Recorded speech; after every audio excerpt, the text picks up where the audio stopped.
Welcome back. Now, October 10th, since 1992, has been celebrated as World International Mental Health Day. And who best to have join us for this conversation this morning than Dr. Maimuna Kadiri. Now, she is a friend of the house, but she's also a psychiatrist, therapist, storyteller, Pinnacle Medical Services convener, and convener of the Mental Health Conference. Now, she's been on the show quite a few times, and we know that this is going to be an impactful discussion. We have Edgar, we have Winfrey, and our chef also right here in the kitchen with us. Good morning, doctor. Good morning, everyone. Welcome back to the show. Welcome. Yeah, this is amazing. You know, I was just asking behind the scene that how do you get to do this every morning? Yes. And of course, it affects our mental health sometimes. sometimes. Or it stabilizes. Okay. Yes. All right. Yeah. So doctor, the truth is, when you and your peers started talking about mental health, a lot of people just brushed it off, brushed it to the side. This is over a decade and a half ago. I know you started this, but how has it evolved over the years, the discussions of mental health? Good question. I live on that mantra that, let's normalize mental health conversations by building a culture of compassion. Because when mental health conversations are normalized, it's easy to speak up, speak out, and of course encourage help-seeking behavior. Because mental health is under the group of non-communicable diseases like hypertension and diabetes and cancer, by the way. So why do people sympathize with those group of people with hypertension, diabetes, and cancer, and stigmatize people living with mental illnesses? So let's talk about it like malaria, so that people, it will reduce the stigma and the discrimination. So over the years, I strongly believe consistency has been the major backbone and discipline that these conversations must be had in schools, in workplaces, in our communities, in our little corners, everywhere. Then, of course, social media is also helping to amplify. Of course, I want to see the good part of social media. Because there's that other part of social media, the scrub dodging and all how it affects some people, their mental health. But the good part is that it's helping to amplify and make people understand that mental health is intrinsically linked to our physical health, and there is no health without mental health. Wow, wow. And I've heard quite a few times conversations where they say if you're not all right, that it actually causes other physical ailments. Definitely. And a lot of people, I think we should have a discussion on that. Mental health has been linked to other ailments developing, such as hypertension, diabetes, cancer, as basic as malaria. Because the cerebral malaria will make you hallucinate, will make you to start seeing strange things, and then people will actually think that this person has a mental issue. But of course, when you look at it, okay, this malaria has affected the brain, and so which we call cerebral malaria, and the person will have all the symptoms like somebody who actively is going through a mental challenge. But when you deal with the malaria, treat it well, and the person recovers, that is it. So it's linked. That is why we say it's intrinsically interwoven. Yes. So you can't really take it away from it. Absolutely. Okay, so I think something that is actually very important, because that's the fact that we're celebrating Mental Health Day and we actually do this every year.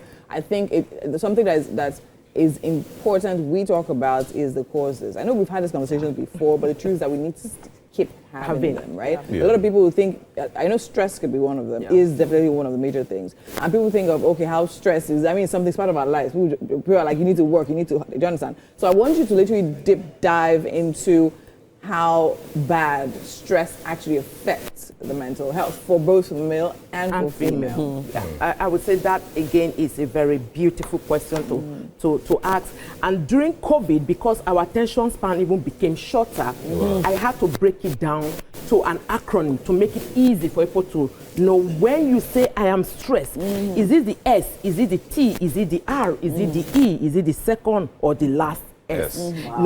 Because you will just say I'm stressed and everything seems overwhelming. The reason why people visit the doctor or go to the pharmacist or call their malams or pastor because they are stressed out. And so they are either looking for prayers or looking for medication to just take and take the stress out, or go to the doctor and say, I don't know what's happening, I'm stressed. So the first thing about stress is self. The first S you could be the one stressing yourself. You know, everybody is doing well except me. Winifred was posted a picture of before COVID, but she's right here in TVC, and you say, oh, she's enjoying, look at her, why is it me? So you could be the one stressing yourself. It could be the trauma, which is one of the biggest factors when it comes to stress. And it's not just trauma, because we are all traumatized in one way or the other. It's the unresolved traumas. Because unresolved traumas make people to bleed on people that didn't hurt them. Because hurt people hurt people. From childhood. From childhood. Adverse childhood experiences, all those trauma-bound responses where you are over-apologizing, over, you know, explaining and all that. Then it could be your relationships. People have been served breakfast. Yes.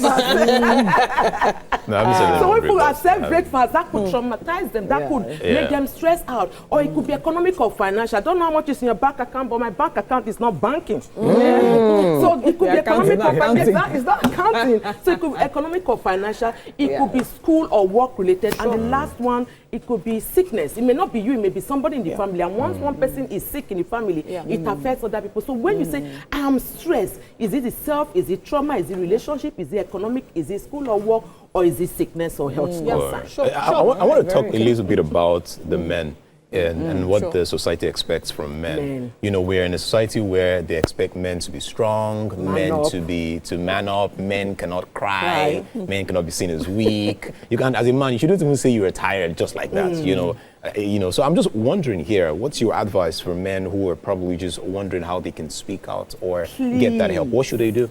Men speak out. And this is why, you see, we are women, the three of us, and including you. Why? Because you are a father or a father-to-be.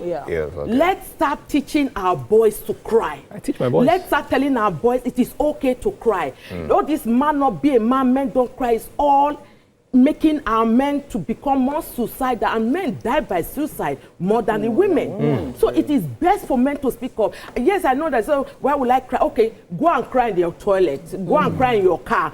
Cry where people will not see. But the truth is that let it out, because when you take it in, you internalize a whole lot. And before you know what is happening, you just tell yourself, okay, it's not. I feel hopeless. I feel worthless. Nothing is working. And this is what we see on a day-to-day basis.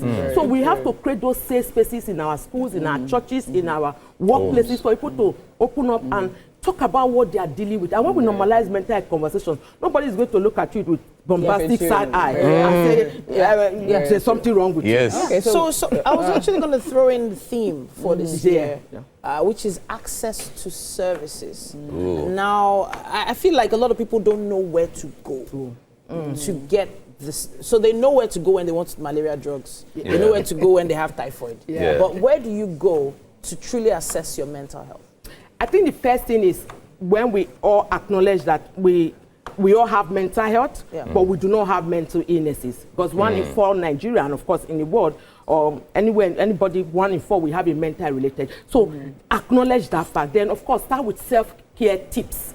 First, sleep well. Stop telling yourself that traffic, Lagos is synonymous with traffic. There will be traffic, right? So eat healthily, sleep well, have healthy relationships, things like that. Then of course, when it comes to you assessing care, there are 3 major things I tell people. Why do I want to assess mental health care? First, when it starts affecting your activities of daily living. Secondly, when it starts affecting your productivity. Thirdly, when it starts affecting your relationships. It is time for you to assess help. And help can be private or public. We have 9 standalone mental health hospitals in the country. I know people don't want to go there because of stigma, Yaba left and all that. But now, telemedicine is there. For us in our organization at Pinnacle Medical Services, we have How Body telemedicine platform. How Body, how are you? How Body. Yes, How Body, That's nice. That's nice. So, and that's the reason why we named it How Body, because it's so undervalued, people look and they say, how body? They just quickly assume that everything is fine, right? How are you fine? So go there, log in, do your free assessment, and then click in to talk to a therapist. It's 24/7. It's cheaper, it's accessible, and affordable. Honestly, thank you so much for joining us, Dr. Maimuna. It's always a pleasure having you here, and you always put it into context of our daily lives. Thank you so much. But you probably have questions or things you'd like to talk about. Hey, you should check us out online. Use our hashtag Wake Up Nigeria on TVC to find out more. And of course, tag us with your comments and contributions. Wake Up Nigeria TVCE. All right. Okay then, we're taking a quick break, aren't we? Yes, we are. Yeah. Right now, we're just going on a quick break. When we get back, Wake Up Nigeria continues. All right? Do not go anywhere. How buddy?